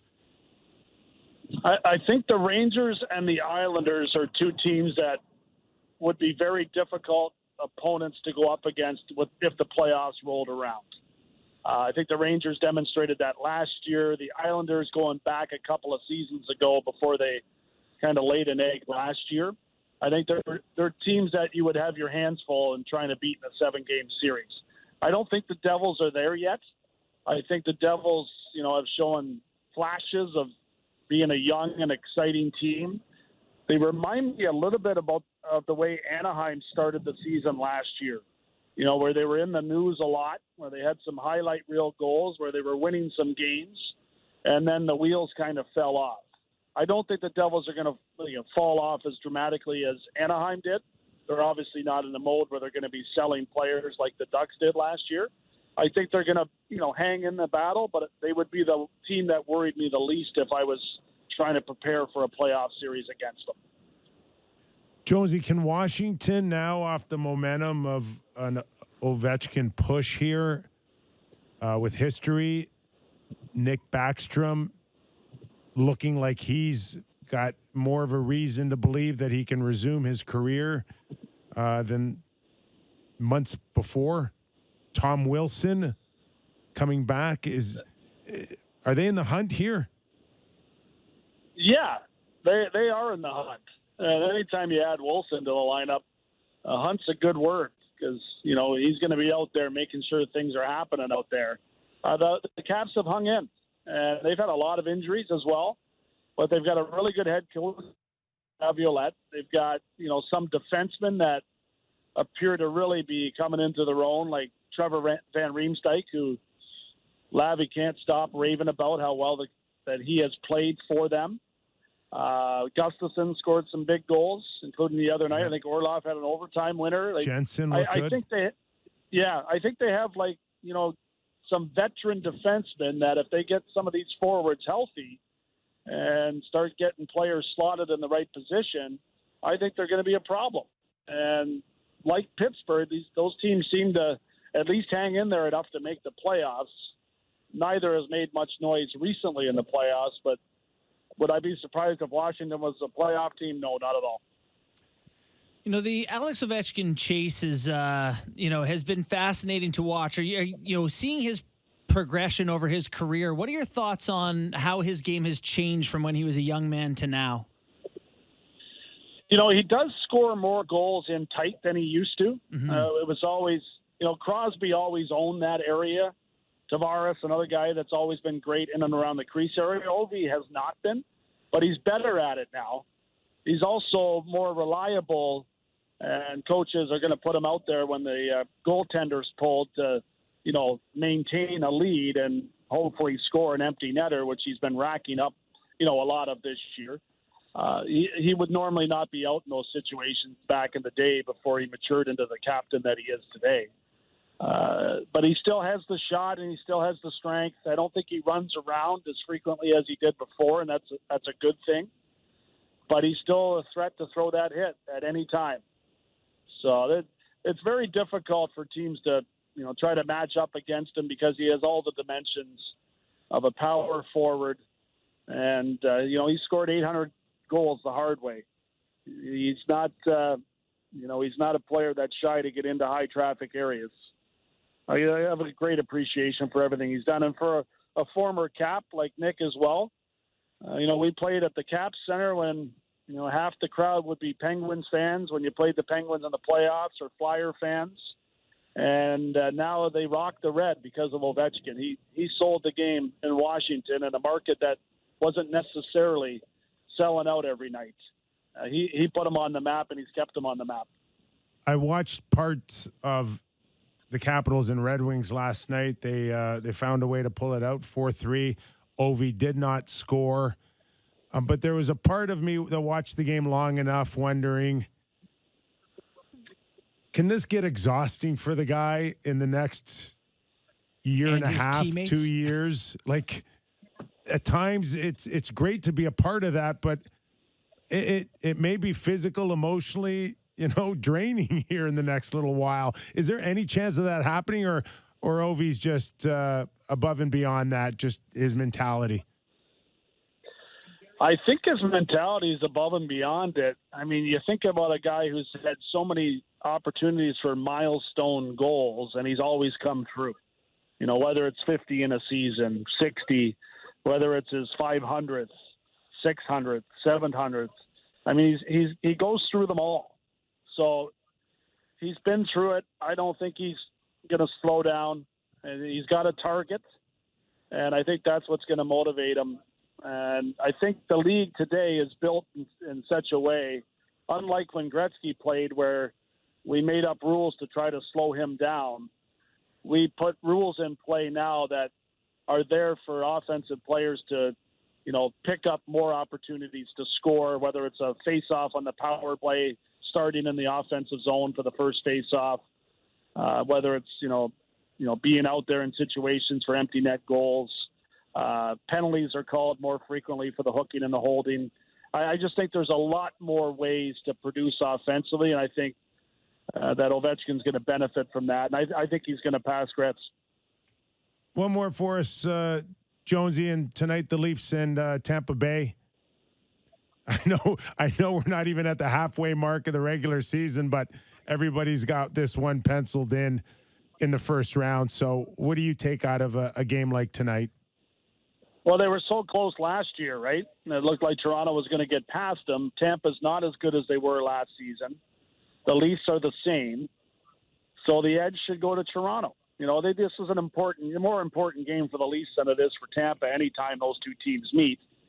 And, for Toronto, they want to keep, gaining confidence by beating the teams that they're going to have to beat when the playoffs roll around. So if I was a Leaf fan, I would have, a high emphasis on winning the game. And for the Lightning, it's just another game. The Leafs aren't there yet in their eyes.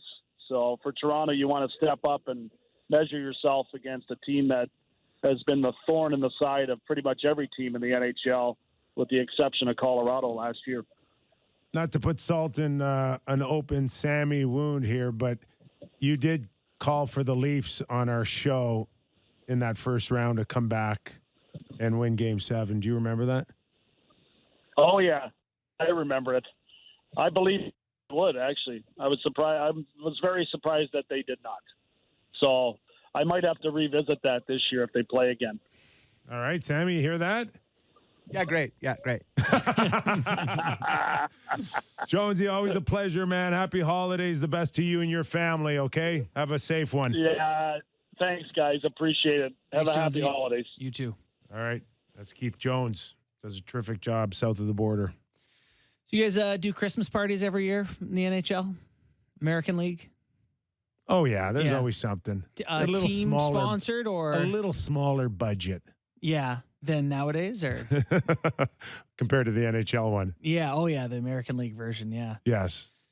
I will say when I was with the Marlies, we had Jonathan Bernier was on the team. Yeah. And his wife's, I assume, a model of some variety, just a guess. But the two of them came to our American League party while he was down.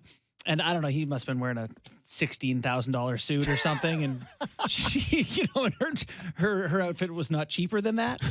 and seeing them at an American League party was like, you guys should just go back to the NHL. You shouldn't be here.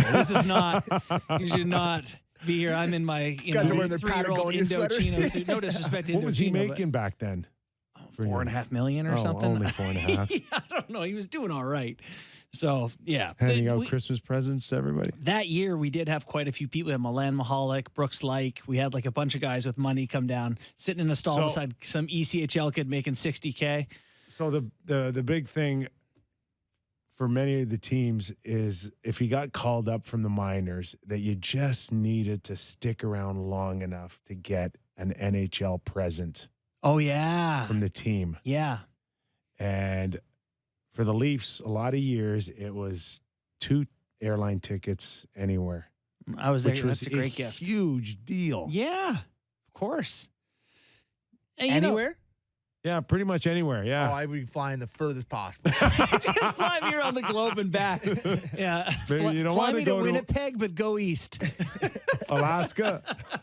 No, I'd be going to like Australia or New Zealand or I'm not sure. Maybe it was a Fiji. I can't remember if there was a North American cutoff. I'm not sure. Yeah. No, that's good. That's true. The pro hockey presents were always pretty decent. You feel like and you then got send me luggage down. one year. Then send me down after I get the but present. also if you get there for Christmas, you usually get a break, so you get to stay up and get an extra few days on the paycheck, I imagine. That's a nice perk. Very nice perk. Yeah. Very nice perk. All right, where do you want to go? We did discuss Jack Campbell a little bit. Is there just a chance that this could be an off year for him and they're just going to have to suck it up? Yeah.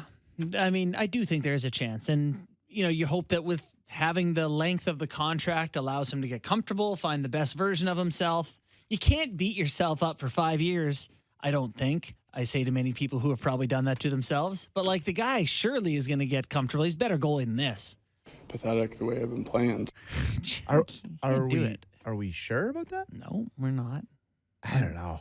Think the Leafs helped him out with their underrated defense? Well, I looked at the Leafs' defensive numbers last year. Sorry to cut you off, you're good. but I looked into them because I was like, boy, the Leafs are really good defensively this year. They were really good last year, too. They've been a good defensive team for some time now. Do you think that maybe a phantom neck injury for old Jack, maybe sent him down to get a conditioning stint, give him a couple weeks off here, go down and play a couple games in the AHL and then come back up? No, because he knows. It's his psyche that needs work, and he knows. That's what I think. So was it you that said the Pacific Division sucks earlier? Yeah, I said that literally yesterday. Yes. Okay. It sucks. There are 7 goalies in the Pacific Division with a cap hit of at least $5 million. Wow.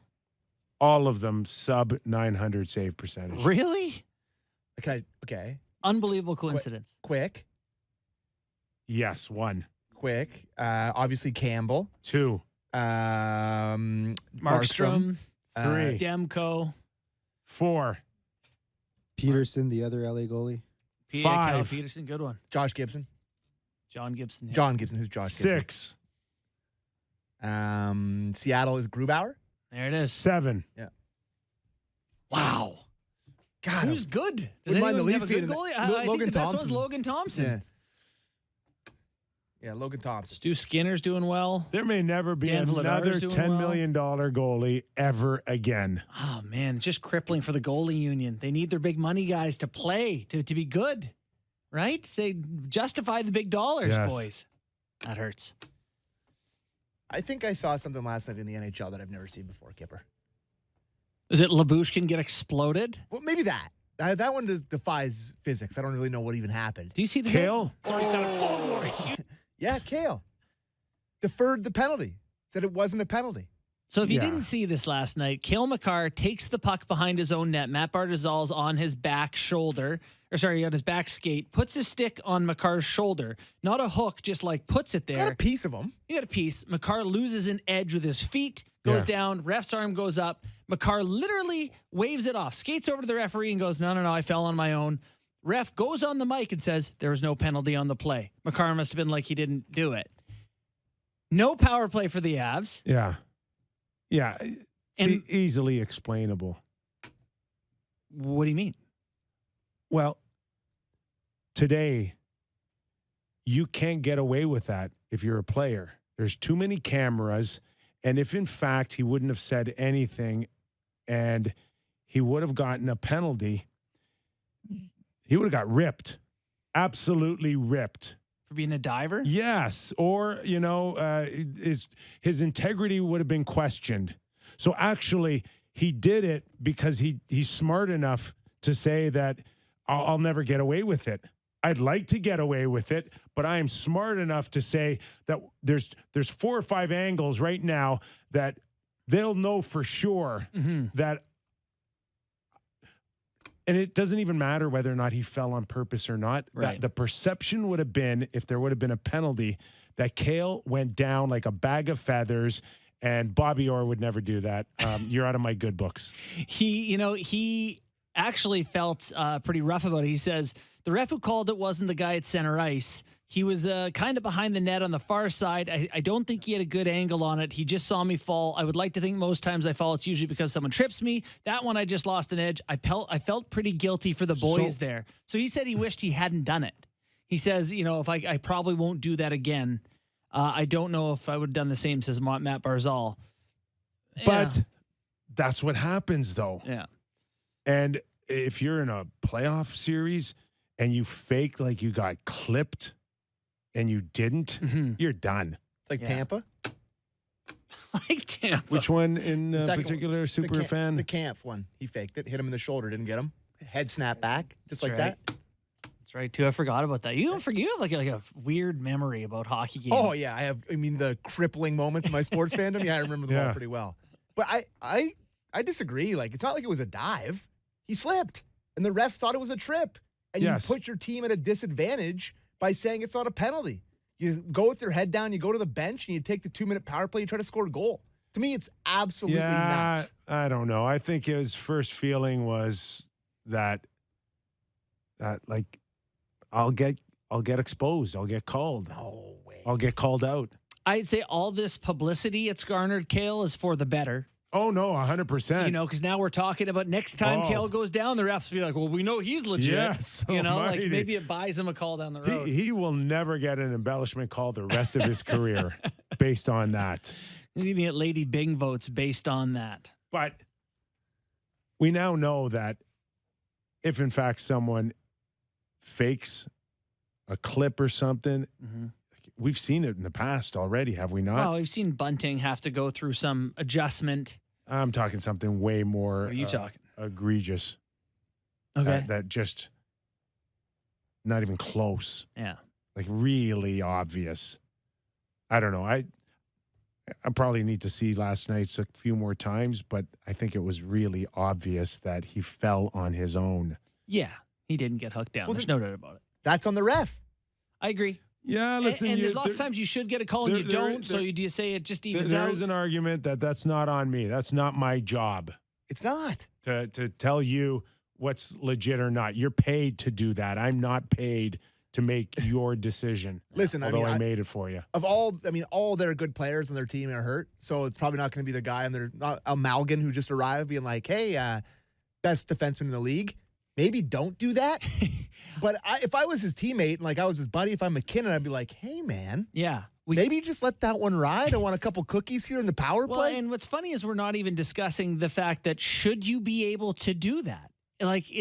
Should you be able to go over to a ref and say, I don't like your call on that one. It wasn't actually a penalty. And then have the ref change his mind. That's what I mean. But it has never happened the other way. No. Right? Where a guy goes to a ref and you're like, I didn't hack him. That wasn't a penalty. And the guy's like, didn't Mark Giordano do this once? Mark Giordano once talked a ref out of a penalty, I feel like. But maybe it's 1 for a million. Ovi. Yeah. Somebody sent me Ovi. Waves off a penalty after falling easily to the ice. And if you're the ref, isn't that showing you up a little bit? Just let it go. I think at this point, refereeing so sensitive right now that they just I don't know. They'll take all the help they can get. I guess. Get it right. All right. Looking around the NHL, the Bruins beat the Panthers, hung 7 goals on the Panthers. The Panthers, man. Panthers have been caught and passed by the Buffalo Sabres. You see some of the goals on Spencer Knight? They're going through him. Yeah. Stinky ones. Real stinky. Right? Bergeron shot 2 in the armhole. He hit 4 points last night, by the way. It's not like they're going to fire slowing Paul right down. Maurice. I'm sure they gave him a lot of money in a lot of years. So, Yeah, I don't know, man. It's going to be. I know a lot of people are talking about this, but there's probably going to be only 3 teams from the Atlantic in the playoff picture. that would give the Islanders hope. Because Hanging I around. guess unless you're a Buffalo truther, which we have been in years past or days past in the show, and Tage Thompson now second Plus in the league in goals. 18 goal differential for the Sabres. Florida's 0, even. So Boston has to cool down. They gotta agree. lose 3 or 4 in a row somewhere. I don't know. No, I'm with Kyper. They're good, but they're not 4 losses in 30 games good. Guys? I really don't know. Like, it's really, really upsetting. Yeah. It's really upsetting that in a year that we've talked about them going in, it being a down year, and have it being the most up year of all time, and then the Tampa being good still. I know we talked about this in the first block, but it really stings. What do the Boston Bruins have to pay Pasternak? Oh, so much money. It's funny, though. That conversation never really comes across the table. It's always, what are they going to pay Willie in 2 years? Well, let's have it. Pasternak going to give them a little bit of a discount? Probably. He'll probably take league min. $750 and haunt you. Yeah. He'll be like, for another 6 years. 8 years, $1 million per. I have a question, though. Like, what if DraftKings goes to David Pasternak and says, hey, we'll give you $13 million a year. We have an agreement with Boston. Boston's going to pay you $1 million. You know, could you ever? Yeah, there's supposed to be a mechanism to stop teams from doing that. Yeah, we definitely don't see it. Circumvention, happening. first of all. Of course it is. But I got to think you're right. There's ways to hide it. You don't think the Leafs did something with Giordano? And that's interesting. Like, if anyone, the Leafs should be able to be like, yeah, we can set you up with a sponsorship arrangement, sign for league minimum. Oh, after. For Spets has Spezza. got a job. Yeah. Right. Come sign with us for minimum, and we'll talk about what your salary is. You also make $500 as a front office guy next year. 800 people working for us. Mm-hmm. What's 801? The thing that killed me when I was with the Marlies was learning that, like, wait, the Leafs are playing like Jacques Caron and Jacques Lemaire and, all these special advisors. And Cliff Fletcher was, they had like all these guys that would just like come around once every like 3 months. They collected a paycheck from the org.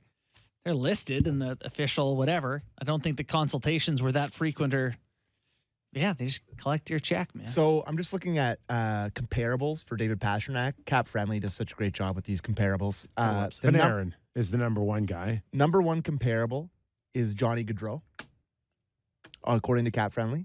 94% match. I guess the point is there isn't a comparable. Yeah, like that's this. So it's that was in Calgary last year. So that's with the contract or whatever. William Nylander on there.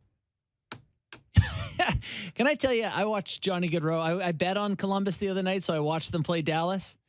And I watched Gaudreau. They're up 1-0, kind of puke one away on the empty net to Jason Robertson and kind of not really care. I don't know. That's a tough team to watch, Columbus, right now. I know they weren't great and they're hurt and it's a bad spot and it's a tough year, but man. Like Dave, what did Stützle get? I don't remember. 7+. But Suits had RFA years, not Pasternak. No, but they bought a couple UFA years. That's enough to bring it up, sure. But if there's some RFA years, then that's enough to bring it down too. It's not a comparable because you're straight UFA for Pasternak. I bet you they come in at 8 years, $9.5 million or $9 million for Pasternak. You think that's I bet you ain't getting 12 it done. I just have a feeling like he's not gonna. Stützle got $8.3 million, by the way, for 8 years. Yeah, and Pasternak's far better and no RFA years. Just to me, that sort of organization Pasternak, and their internal cap stuff. Yeah. I really. He's on the number one line the past however long he's been around. Like him, Marchand, and Bergeron have been regarded as the number one line. The only man who can stop David Pasternak is Dryden Hunt with the shoulder of doom. Yeah. You've seen the hit. There's a clip. He ran him this year. He's not in tonight, Sammy. No, he's not playing tonight. So you think David Pasternak's going to get $12 million? Well, I don't. 11.5. It's up to him. If you can't get less than if Panarin. he wants it, he may have to leave. Mm-hmm. Like Columbus would give him 12. I have no doubt in my mind. Absolutely. So you think? So what do you think Boston's number for him is then? I think they'd like to get him around Charlie McAvoy at 10 in that little area, that neighborhood. But I think he's going to a bigger neighborhood. Yeah. He's moving to Kip's Hood. Yeah. And look, you can't forget, too, that all those guys are coming off devalued contracts. Like, what was Pasternak? He's making 6.6. For how long was he making that? I don't know, 5 years, 6 Yeah, years. see, he's tired of it. Yes. Right? And so is Marchand. Tired at of seeing 6. guys worse than you getting paid twice as much. Bergeron, like, missed the $10 million boat, but he doesn't care. Like, he should have been a $10 million player. Yes. So he can't hit that. But those guys aren't going to waste their opportunities to hit it. Yeah. I wonder if he does want to get $12 million or more than Panarin, 11.61. I wonder if he would go play somewhere else, depending on his priorities. Yeah, in those years that they've had him under contract for 6.6 since 2017, 2018, 35, 38, 48, 20 goals in 48 games, 40 goals in 72 games, 21 and 31 this year. Decent value on that contract. I think he discussed with himself, his family, his agent, that if I'm going to take less, it is minimum 10.5. Yeah. Yeah, we're talking about maybe 11. Less. Yeah. So, fellas, Christmas vacation ahead here. You got a little bit of a break. Yeah. Sammy, what's on tap for you? So, I am flying to Los Cabos, Mexico, on Thursday morning. What could possibly go wrong? I have been seeing some videos float around my social medias about traveling to parts of the world from Pearson Airport. I really do think it's going to be a miracle if I get out on time. So Thursday night, they're predicting a weather bomb, according to the weather-wise, or no, just the challenges of Pearson International? A little of both, because I feel as though my window is exactly the scheduled time for the flight. I think it's a 9 a.m. flight that we're taking off. And if that baby gets delayed by a few hours, the weather starts flowing in. If we don't get out on time, I feel like we may not get out. I may just be having a white Christmas. Did you see that? Yeah, it's like a big weather issue starting. Are your kids coming home for the holidays? Yeah. They're going to be in well before Thursday, though. Okay. So, yeah. I'm really, really hoping that I get out on time, but I do have my concerns. I hear stories of people that at Pearson that can see their luggage and they can't get it. Really? Yeah. Oh. It's on the other side of the counter, Devastating. and I don't know whether or not it's been cleared or not, or what the issues are. Just give me that, but please. They're like, can you just walk over there and just grab my bag for me, and I'll quietly leave. I'll just be on my way. I won't name the company I'm flying with, but there was a video that I trickled into my feed that was a group of at least 250 people chanting "F you, airline." So we'll see how things go, boys. Nothing like a vulgar airport chant. Sporting event. Yeah, and I'm traveling with my mom, my dad, my sister, my nephews, my brother-in-law, my wife. Could be tense. Oh, man. Well, I hope you get out when you want to get out. Sometimes it goes better than your worst-case scenario. You've got a tee-off time down there, too, right? Yeah, I got two tee times. You're not taking your clubs. Oh, yeah. Oh, kiss them goodbye. Oh, my God. I've heard the airlines are really good at folding them up to make them fit in small spaces.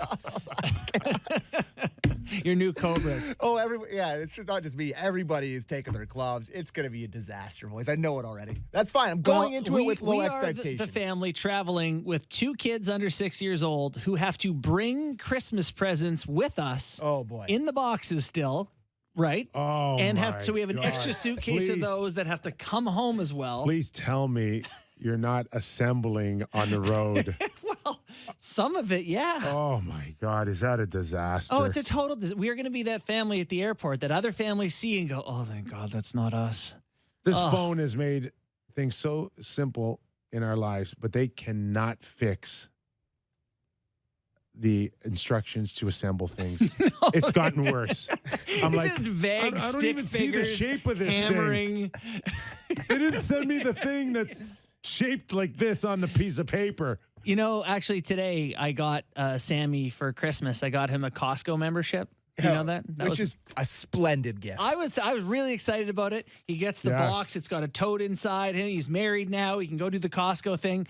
And there's just no gift thing in it. No card. No card in it. I was like, I really appreciate that tote bag. Thanks for the tote bag. Yeah. So, that's the thing. We'll get there and we'll find out what we're missing and Well, he could use elf it on a when shelf he needs, travels. He could use it when he comes back and he needs to buy new clubs. Kirkland wedges from now on. How's the Kirkland Kirkland driver? bag. Kirkland balls. Warrior Womp on YouTube says Sammy stars in the new Home Alone movie. Who says yes? Yes, Yeah, exactly. there we go. All right. Run, Rudolph. Our thanks to Mike Futa, Keith Jones, and all of you loyal listeners out there, whether it's on YouTube, Spotify, iTunes, Sportsnet 590, The Fan. We are so grateful for a tremendous 2022. Are we back before New Year's? You and I are. Sammy's done. Oh, okay. See you the 28th. Love you, boys. Love you. Christmas, Safe everyone. travels, Happy everybody. holidays. All the best from Real Kyper and Bourne.